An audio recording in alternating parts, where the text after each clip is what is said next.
Well, the madness has struck again. Here we are, ready to head off to New Jersey to pick up a 1974 Toyota Landcruiser.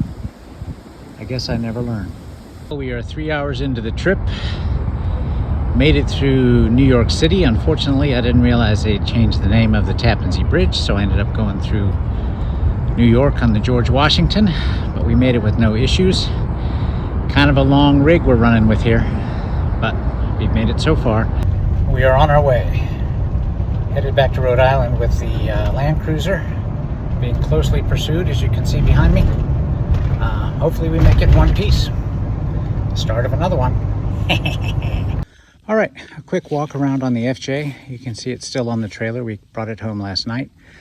The original color was dune beige. You can tell that obviously that isn't the original Windows setup. But for what this is a 1974, actually in really good shape. You can see the dents and what have you in the tub, and certainly a weathered look. But what's really significant is there's no rust down on the rockers, which is a real problem area. These back panels tend to rust through completely, which is an issue with these trucks. On the back has the original spare tire carrier, which is good. And then both of these doors are fine. Just to give you a wider perspective on the rear end. You can see obviously it's got some scuffs and scars on it, and we'll figure out what we're going to do about that. But really, for what it is in exceptional condition. About 76,000 miles on the clock. That's probably accurate. Possible it's been running a little while without that working. But actually came out of Oklahoma.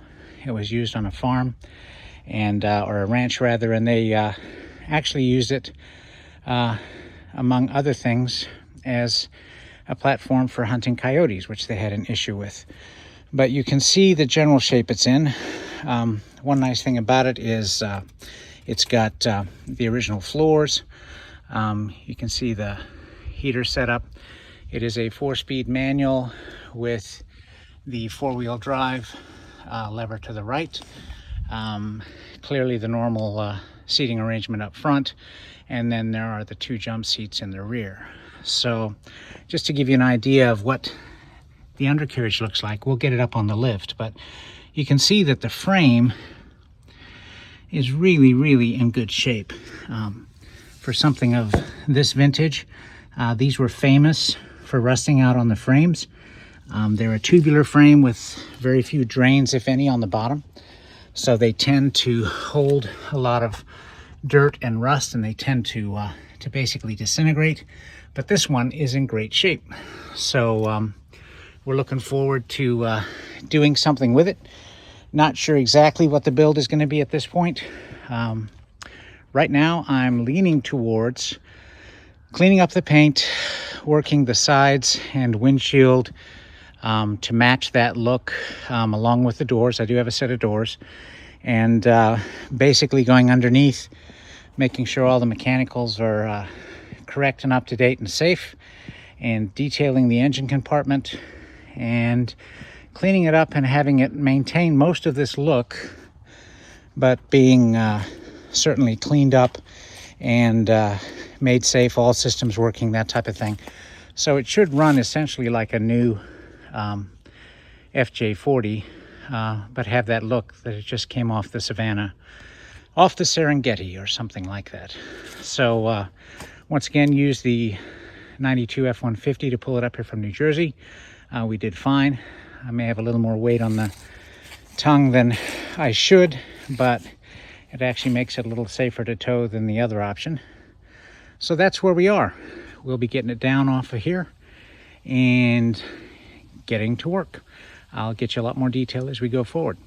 Glad to be doing some video on the early days of this so we can keep people up to date. The Landcruiser hadn't run in quite a while, other than our loading it, and the choke was actually disconnected from the carburetor, so it was hard to keep it running. I had to keep feathering the accelerator to try and get it moving so I could get it off the trailer. I finally got it moving backwards, but then it died, but luckily we rolled on down.